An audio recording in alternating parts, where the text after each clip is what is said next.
Namo tassa bhagavato arahato samma sambuddhassa.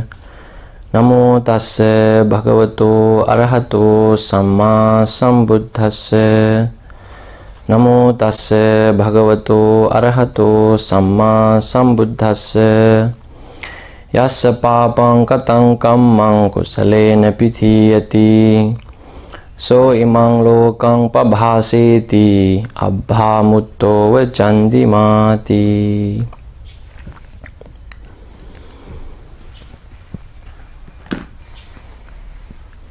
Most Venerable Santa Bhante and Venerable monks, dear friends in Dhamma,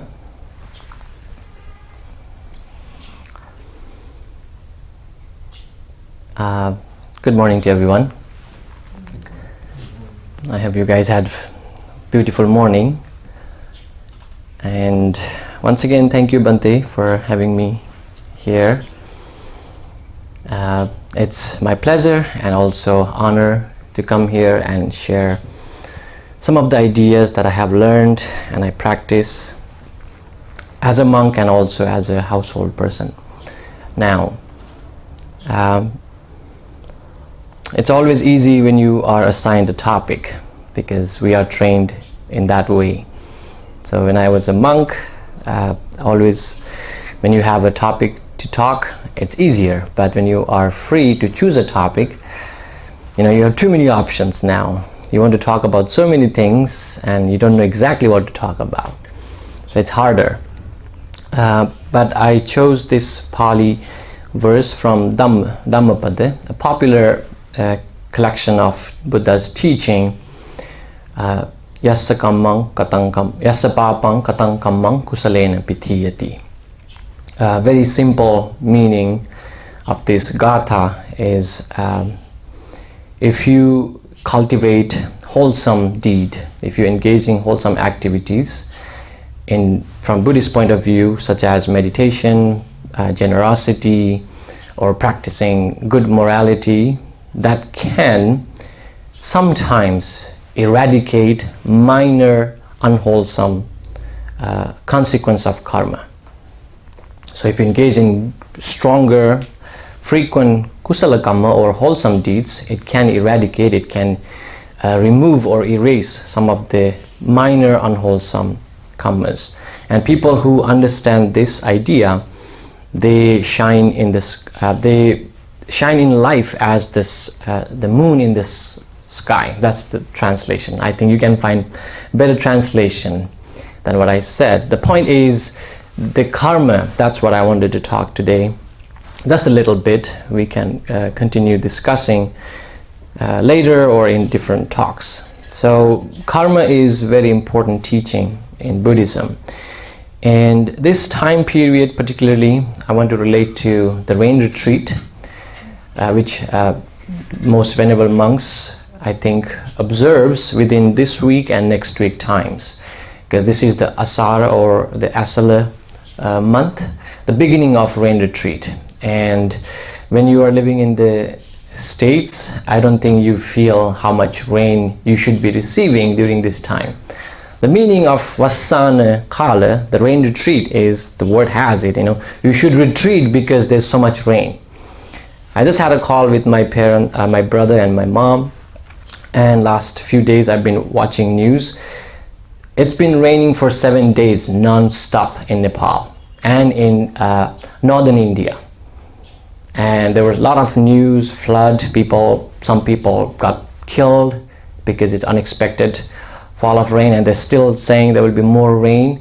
So the point is, the reason Buddha has this rain retreat 3-month season is because there's so much rain, to the point that monks cannot travel, they cannot go for alms round. So they have to retreat, stay in temple and practice their Dhamma. And it's still true, 2,500 years later, it's still true that the nature in that part of the world is still similar to the Buddha's time. So same tradition is followed, and this time is very crucial in temples because this is the best opportunity. So you go there, in a way you get an opportunity to renew your your practice, renew your spiritual journey, because monks are more available at this time. And I'm referring to monks, anybody who comes to temple, they have more opportunity to learn Dhamma. And this is the time where you learn about Dhamma, you renew your spiritual path, and also it renews your karma. That's where I want to come. So karma is an interesting idea. And I want to start with the definition. In Buddhism, we define karma slightly differently than any other religion, because I also got training in other religions like Brahmanism, Jainism, and Vedic teachings as a monk. When we learned those different religious philosophy, we found there is a strong difference. And I tried to remember the difference, but the easier way to do is know the Buddhist definition better, so you know what is not Buddhist ideas. Rather than knowing all other definition, what I did was I learned Buddhist definition better, so I can differentiate which is not Buddhist definition. So Buddha, if you ask Buddha, he would still define Cetana hang bhikkhave kammang vadami. Yang cheti tva kammang karoti kayana vacha manasava. So in Pali, he defines, in Buddha's teaching, karma is considered intention. He said intention is the karma. If you do anything intentional, whether through your mind, through your body or speech, you accrue karma. And that can be based on 3 roots: hatred, delusion, and desire. So those are 3: lobha, dosa, and moha. 3 roots, or 3 positive roots: alobha, adosa, amoha, free from hatred, free from desire, free from delusion.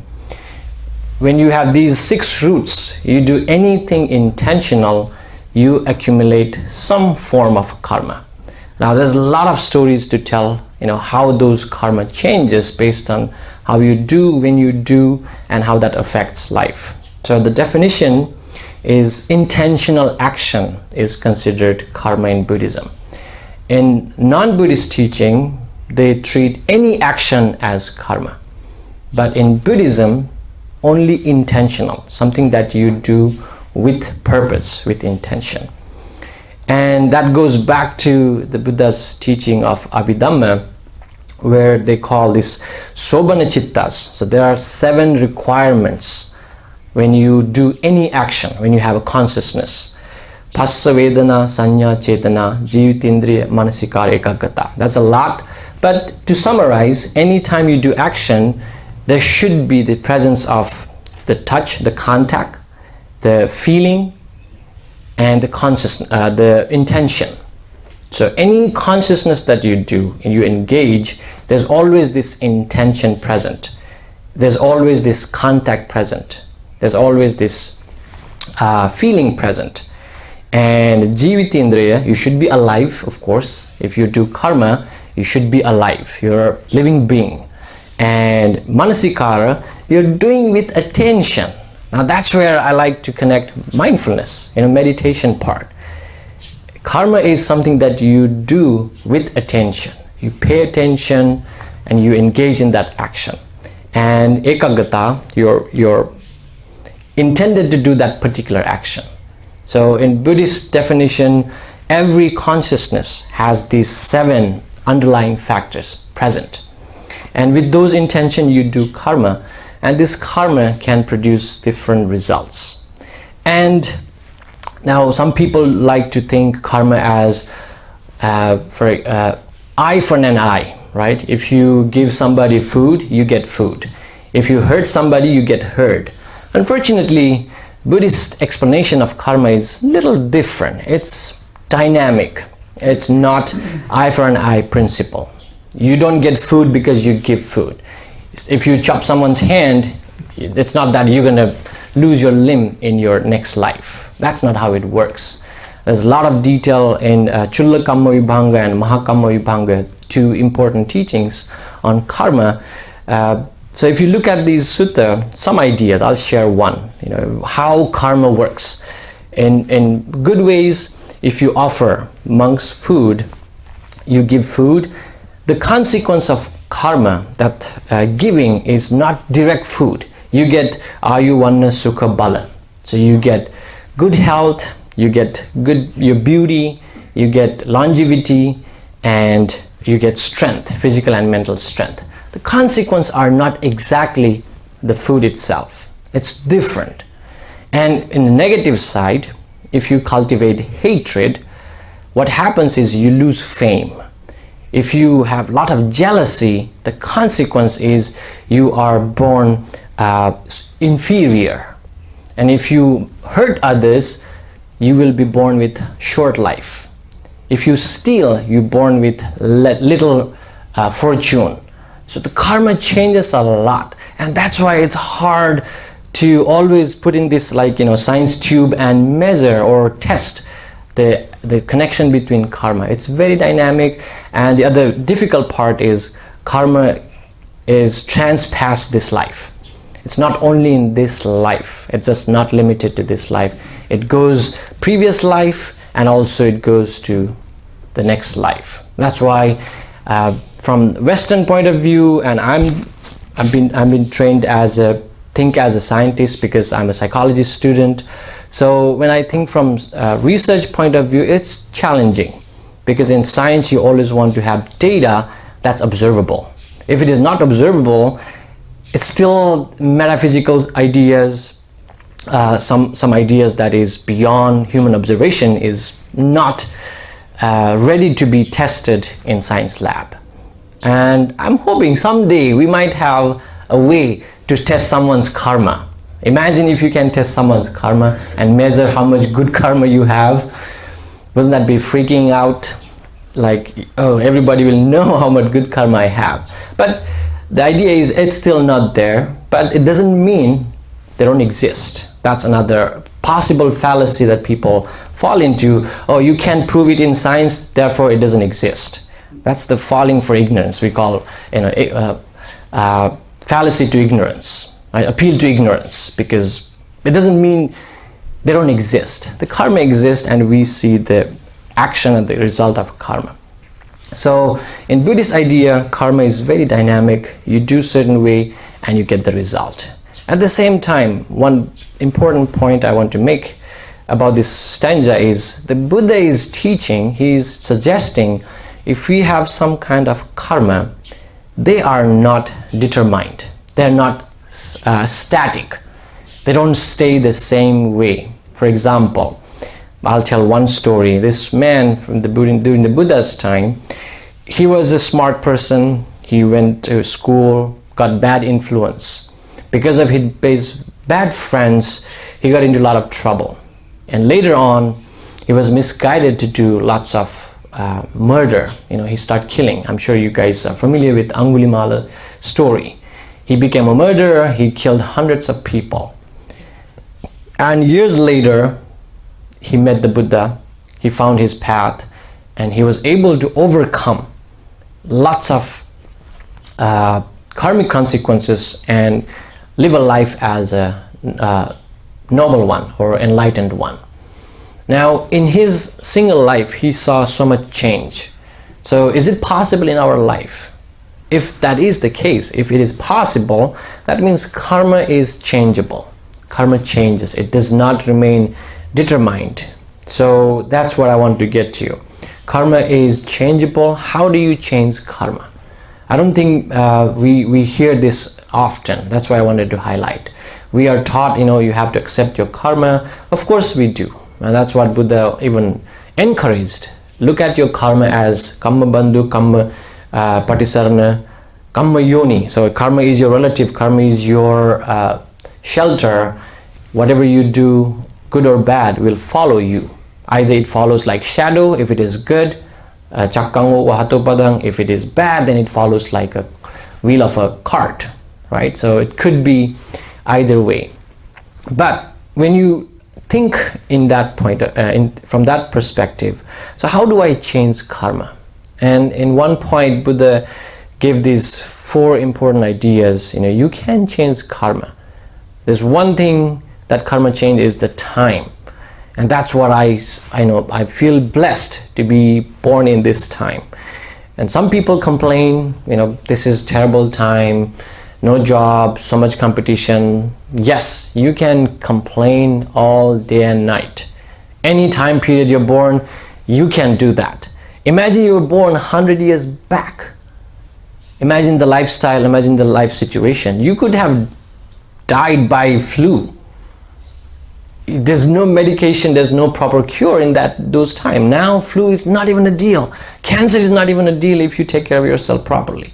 So we are fortunate to be in this time period. So that is what one part of karma that can be changed. It's called Kala Sampatti. We are blessed because of this time. We are able to enjoy the best outcome of our own individual karma because of the period. So that's called Kala Sampatti. If you were born 100 years back or 100 years later, I cannot predict. There might be more chaos, there might be more trouble. So those two time periods can be considered Kala Vipatti. So that's the unfortunate period. This is fortunate period. So that can change the way our karma works. And the second one is Gati Sampatti. You are born as humans, right? We all are born as humans. And Buddha always explained, human life is the most fortunate life. And unfortunately, we think that's not the case because some people are not happy in the life form they are born. And you would complain until, like, there's a saying, I don't know, I speak few languages, so I sometimes confuse. One of the languages, Sinhala or Nepali, you would complain about your shoes until you see a man with one leg, right? You complain about something that you don't have until you see somebody doesn't even have a foot. So it should give us a perspective. We complain about human life, perhaps we don't know how other lives are. If you know a little bit more about those lives, we might stop complaining, let's keep quiet, this is better, because we have opportunity to change. So that's called Gati Sampatti. We are human.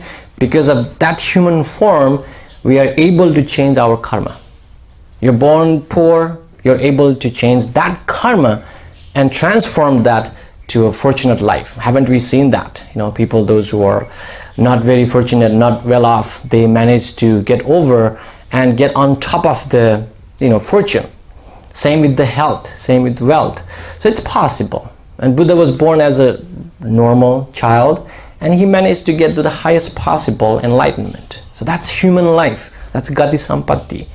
At the same time, sometime, if you are born in a different form, for example, if you are born as a dog or some other animals, you might never see that transition. I never heard like somebody said, oh, I had a cat and it became tiger the other night.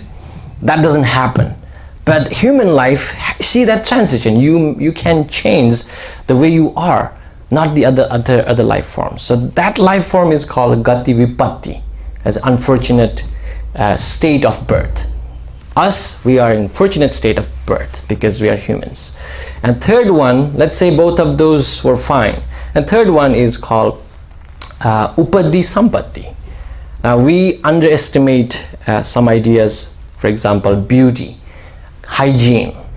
Sometime I have met people who practice Buddhism or no religion, maybe just because laziness, just because they want to keep things simpler, they underestimate these ideas, health, beauty, and these ideas. But in Buddhism, Buddha has highlighted, if you keep this beauty well, if you can present yourself better, that can change your karma.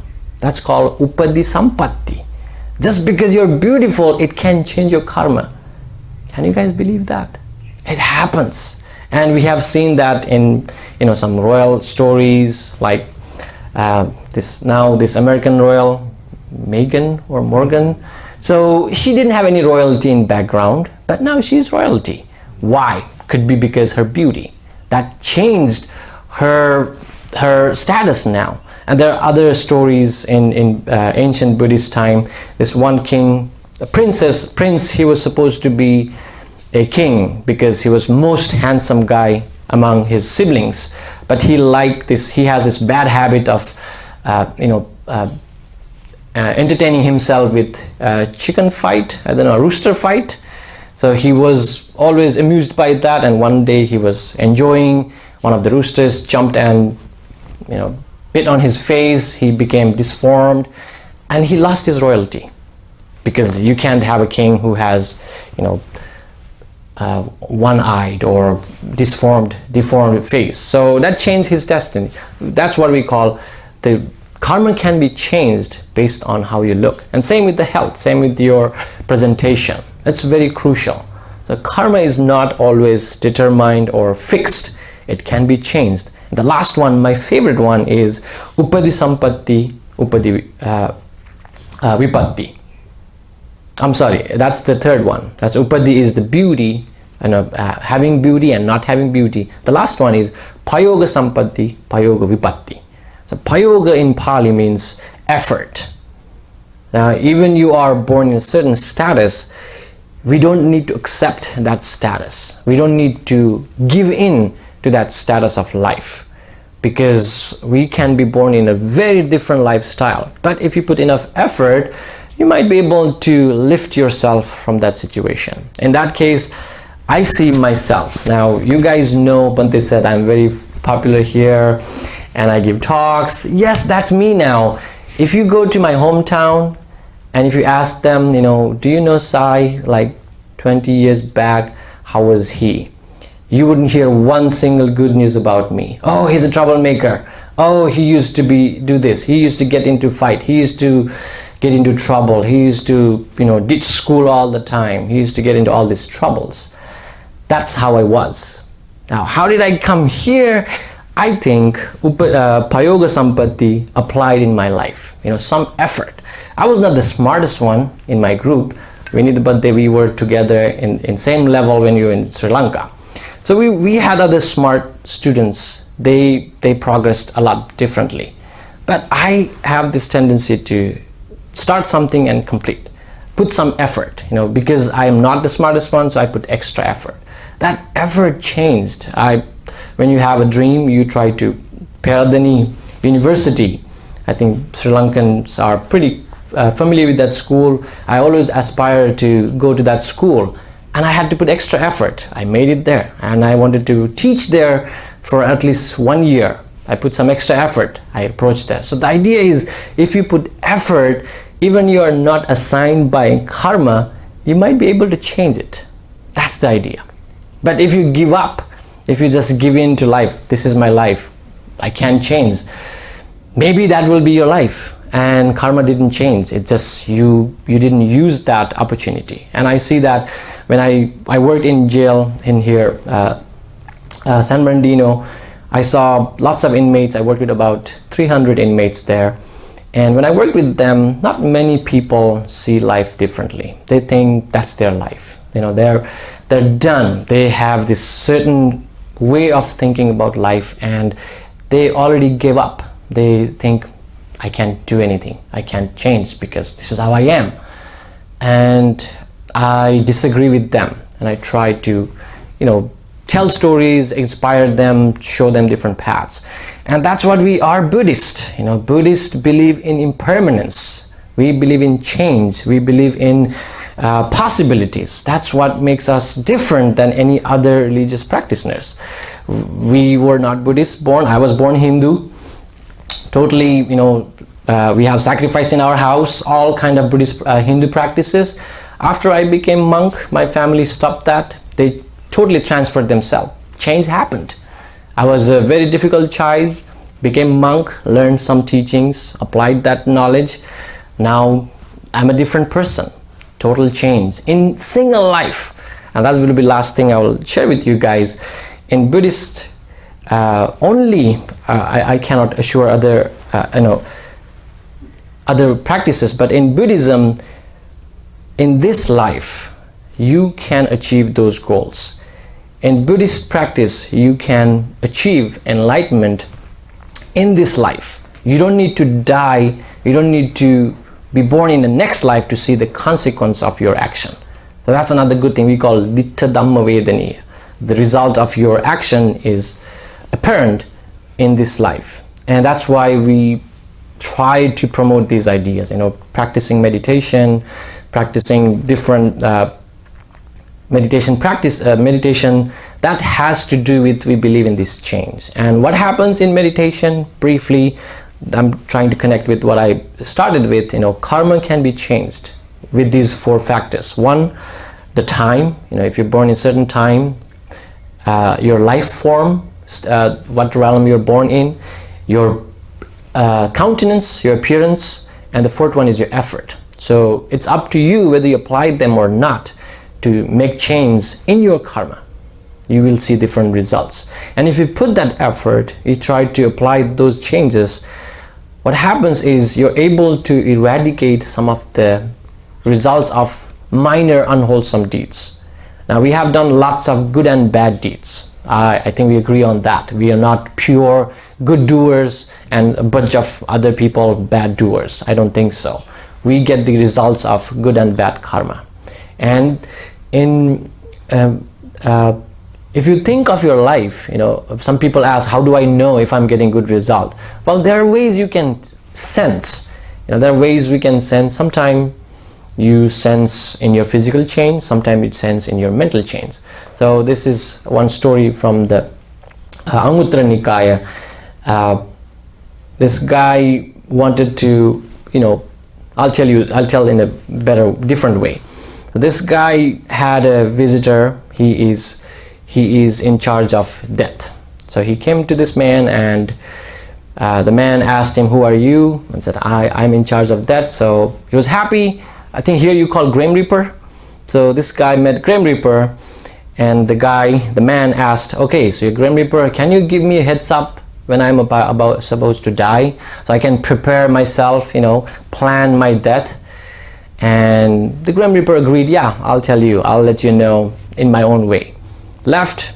Years later, this man was now a little old, about to die, and Grim Reaper came back and he told, okay, this is your time.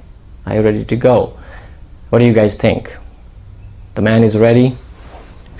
He was not ready because he didn't prepare. He was waiting for some kind of message from Grim Reaper, but he didn't get it, and the man got furious. He got upset, like, how could you do this? You promised me, you let me know, but you never told me, you never sent a message. And the Grim Reaper said, well, I did send some messages. You just kept ignoring. I started giving you a message by, making your sight poor. So as you grow old, you start seeing less clear. You need some glasses. That's what you did. I gave you a message, you ignored. You put glasses, you ignored. And I start pulling your teeth one by one. That's what happens when you grow old. And you ignored that by replacing them with artificial tooth. So I can't help, you ignored that. I turned your hair into gray or white, and you dyed them, you colored them, just ignored my message. I start wrinkling your skin, but you again did something to hide it, and you keep ignoring my message. I can't help. I gave you a lot of messages, you kept ignoring. So we do get those signs. That is the signal of our karma. Our karma is changing. And when you get those signals, we shouldn't be ignoring them, but identify, okay, I need to renew some of my karma. For this life or next life, I need to start renewing them so I don't ignore the results of them. I can change those consequences. And in many practices, one last thing I can highlight is meditation. It helps a lot because it helps to receive the consequence of your karma and change the karma in that moment itself, in that very moment. Because if you're stressed, if you are dealing with a lot of emotions, a lot of thoughts and ideas, that moment of peace, that moment of mindfulness, that moment of awareness can change how you react. I'm sorry, I prefer the word response. Respond to those situations, because we as human have similar instinct as animals, right? When somebody hurt, you quickly hit back, or retreat. When you are burned, you quickly retreat. That's a reaction. But what mindfulness does is teach you how to respond. And that respond is, I wish I can take a moment and zoom in and show you when that happens. It's so fast. Thought is very fast. That's why we don't know when to react in a certain way, when to change that. So what mindfulness does is it gives you millisecond to choose how to respond to those whatever stimuli they're receiving. Somebody yelled at you, instinct reaction is you want to yell back or you want to show some anger. Response, you will think, okay, this man yelled at me, how do I respond? What will easily resolve this situation? Now that moment is not even second, it's millisecond. How do you get that skill? Through some practice of meditation. You're learning to slow down. In a way, you watch a movie like Matrix. Like when you watch Matrix movie, the guy can see passing the bullet. He can bend and go around the bullet and still not get hurt. Now, I wish we can do that when we have these forceful thoughts and emotions. Perhaps we might, if we continue practicing some kind of meditation, and that will definitely change how karma works in our life and how we want it to work for us in our life. And definitely that's what the Buddha leads to last part, kamma kayo nibbana. That's what we try to do, change and totally eradicate all this karma, which leads to enlightenment. So I hope that helps you to understand and apply in your practice. Thank you.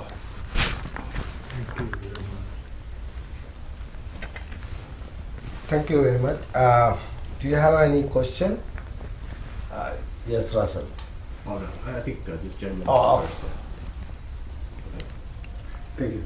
Nice to see you again. Likewise, Thank you very likewise. much for your lecture and your Dharma. I have two questions, actually, two thoughts. One that I figured out that why we are human. We are humans because we need to get balance. We have something to pay based on karma. So this is I figured out about that. The second one is probably a naive question that I'm gonna redo it, but it's not really bothering me, but I'm getting concerned. It's very tiny, but in such a way it's producing something in my mind that every time that I'm in Dharma here, listen lectures, it comes to my mind. The question is that I've been dealing with bugs, crutches. I stopped doing it, killing them, because as an sentient beings, I respect them. And suddenly I saw one, and she saw me, or he saw me in their eyes, and I let it go. But the point is that after 2 days after, there's dozens. So last night, 2 nights ago, I saw them, and I turned around and said, no, this is not possible because they are making an infection of bug. So I turned around and started killing them, but unconsciously.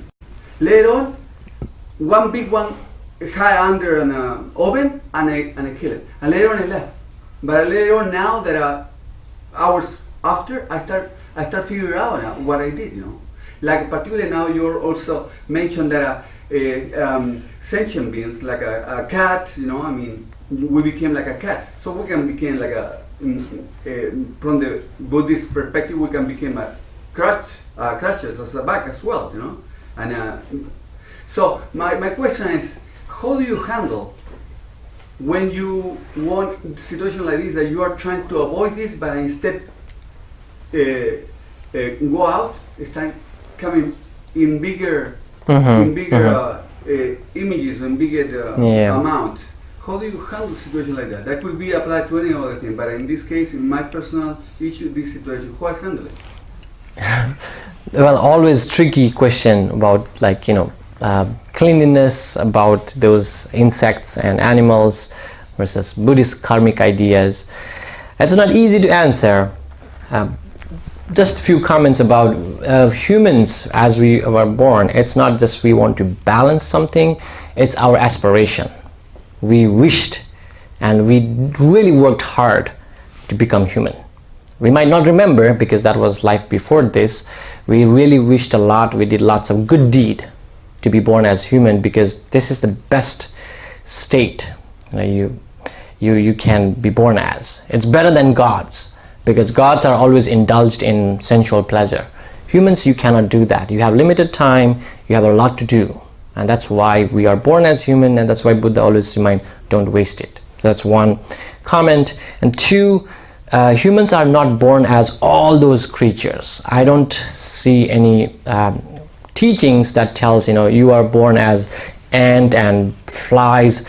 To me, those are different level of beings. Humans don't go back to that level.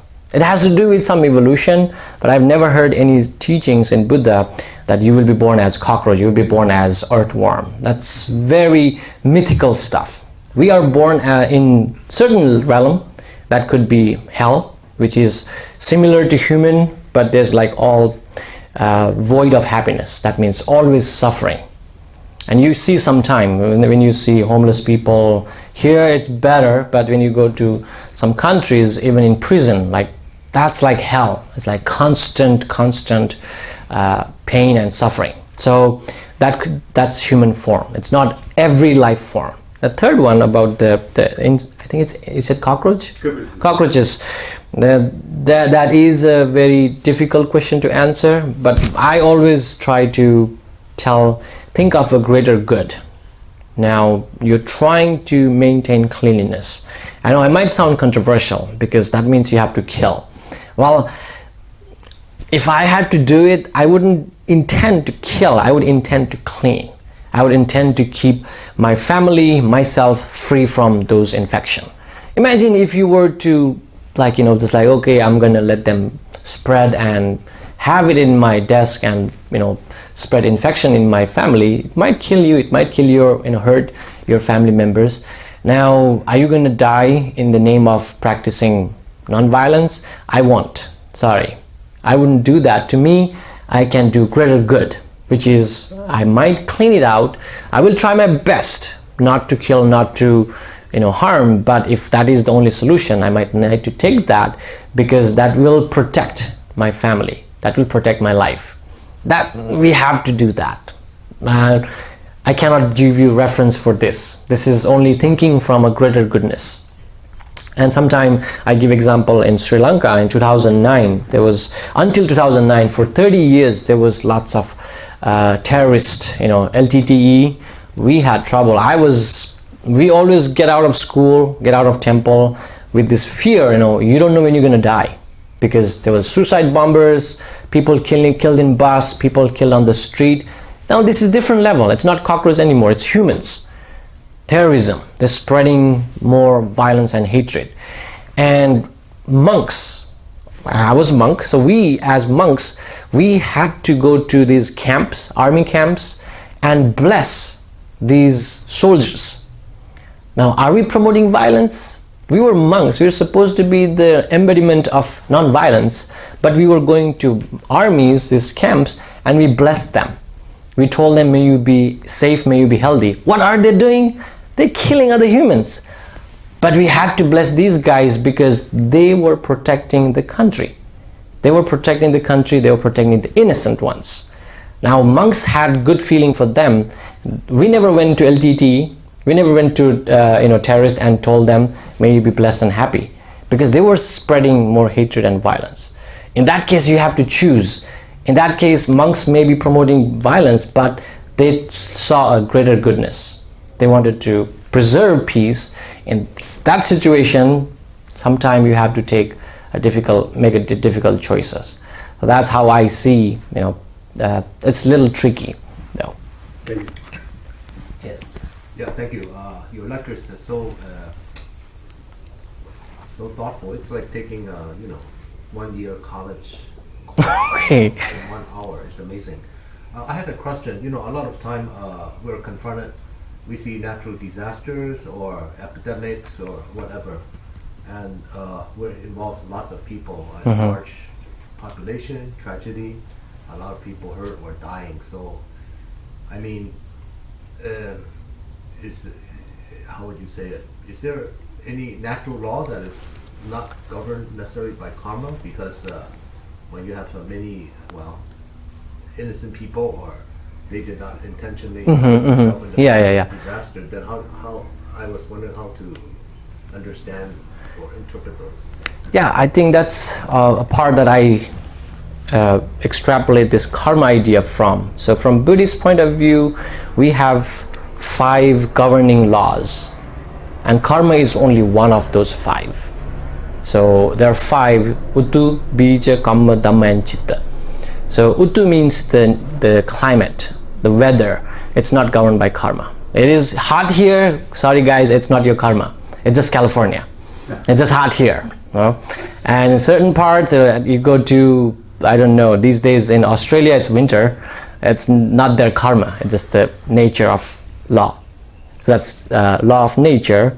And Bija, the seeds, the plants, all this, they don't follow certain karma. It just follow the law of seed.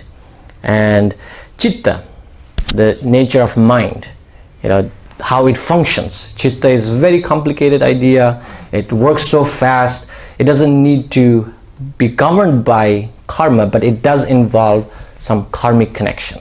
So, you know, your mind, if your mind is wandering, if you try to meditate and your mind goes all over the place, that's a really good point to keep in mind. Don't blame your karma. Oh, my karma, my mind goes crazy.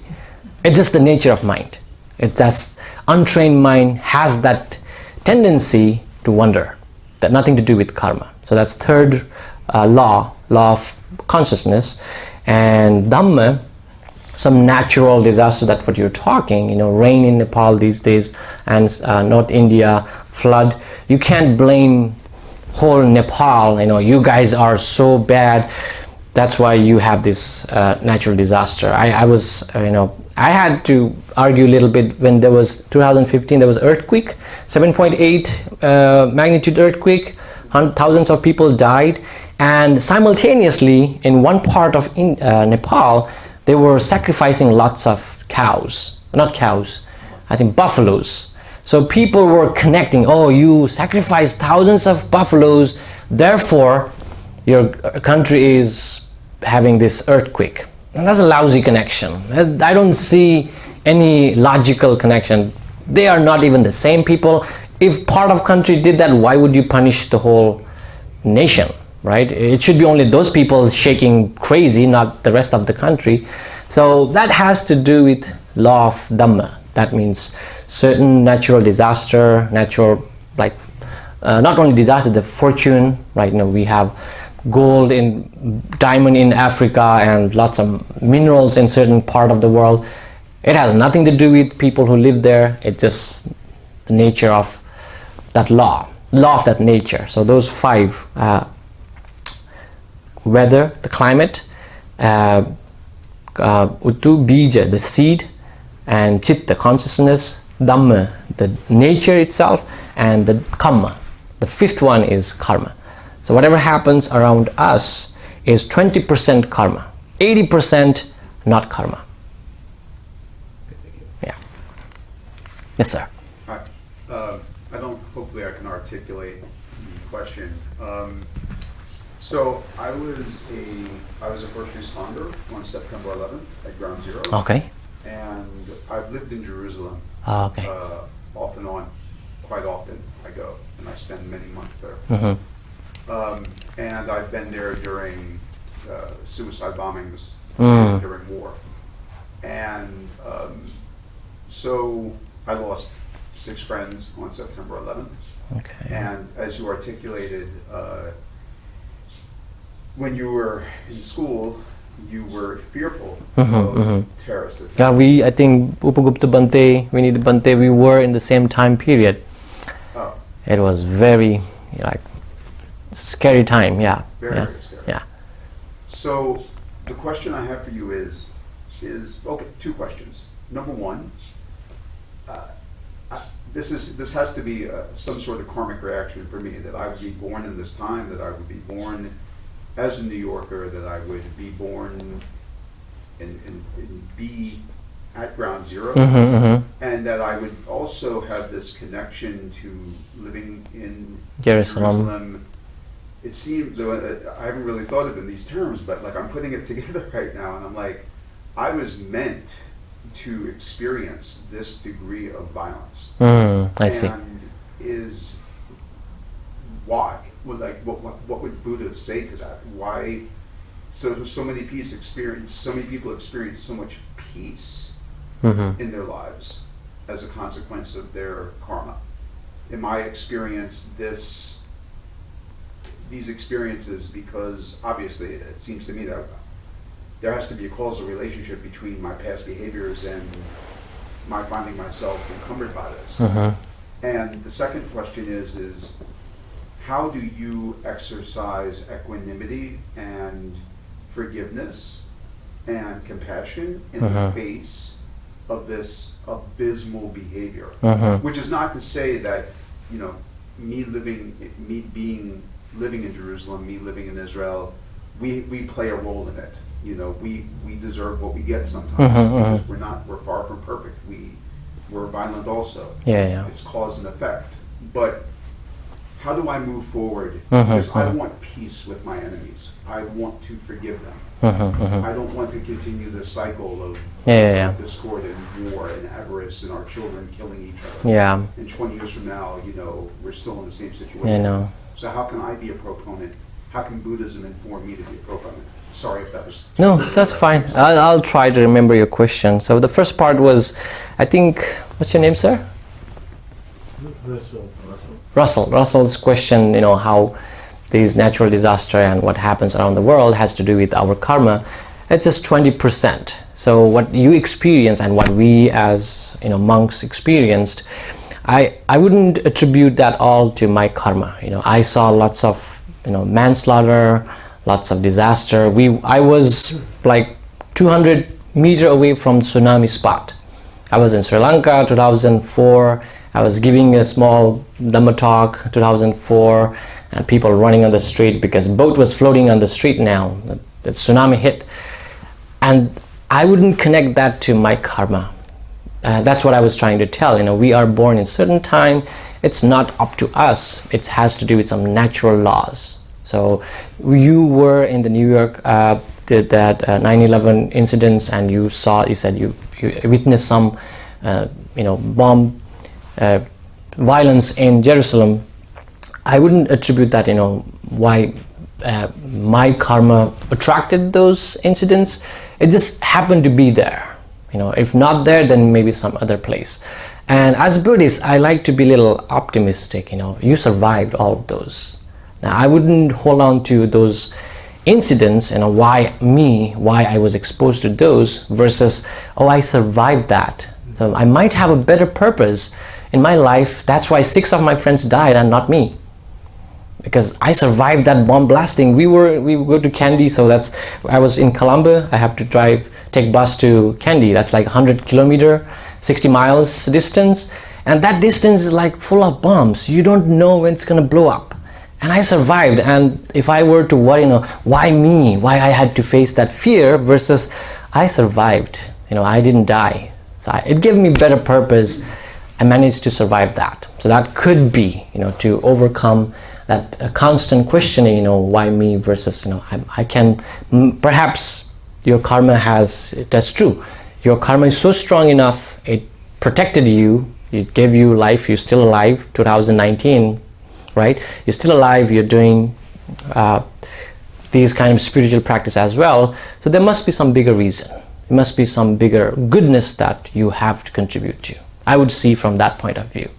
And the second part of question, how do I forgive? How do I let go? One, the very idea we talked, you know, thinking of impermanence definitely helps. And in extreme cases, yes, there are people you don't want to forgive. There are people really difficult. And in loving kindness practice, in the extreme case, Buddha gave this analogy, particularly those who believe in past lives. You know, let's say as Buddhists we believe in this life, next life, many other lives. And Buddha said, if somebody is difficult, I'll use Vinny the Bhante. If Vinny the Bhante is a very difficult person to me, and I cannot show any compassion or loving kindness toward him, Buddha gave this example, look at him as your previous life father. Would you still have same grudge toward your father? And that already mitigates some hatred. I feel like I might dislike him, but I won't hate him, because what if he was my father in past life? It could be. That's what Buddha said. You might have some relationship. We don't meet randomly. We don't see each other. We don't have friends out of blue. There is some karmic connection in life. So if Vinita was my father in past life, I might be able to reduce my hatred in first attempt. If I kept doing that, yeah, he might be my brother, or he was my son. If he was my son, do you think I will hate him the same way I'm doing now? That will be difficult. I will reduce some hatred, and I look at him a little differently. And that is one approach. If it is a woman, so Buddha told, what if that woman was your mother? Or what if that woman was your wife or your daughter? So try to increase that intimacy, show that closeness. It will be easier to let go. And doesn't need to be true. The point is, can you change your perspective so your own hatred doesn't bother you anymore? And the second perspective you can take is, if you hate somebody, that person must be hated by many others too, right? Makes sense, right? If somebody you so hard, so difficult, pain in the neck, can't deal, can't handle, that person is hated by many other people. And the most sad part is, he or she hates himself. And on top of that, you don't need to add more. You don't need to make his life miserable, because the person is already so much disappointing, sadness, pain going on in his life or her life. Why would you add more? That's where another way you can, poor thing, I can empathize, I can see. And I do this a lot in my school, in my classes. Students some of them are really, really difficult. And I listen to them sometimes, this the entitlement, that attitude. It's hard, but I look at them, you have a long way to go. Sometimes this is the funniest thing they say, they think I have accent. So when they give me feedback, they tell I have accent. And my attitude toward them is, poor thing, you have a long way to go, even get too close to my status. So I can empathize. I can see you have a long way to go. You're so far behind. You already have this negative attitude toward teachers. I don't know how you're going to make that far. I wish you good luck. So change in perspective is what we would do, right? Hope that helps. Thank you. One more very quick question. I think we can talk after this. Almost time running. All right. After the chanting, we can talk. Okay. Thank you guys. Thank you for good questions.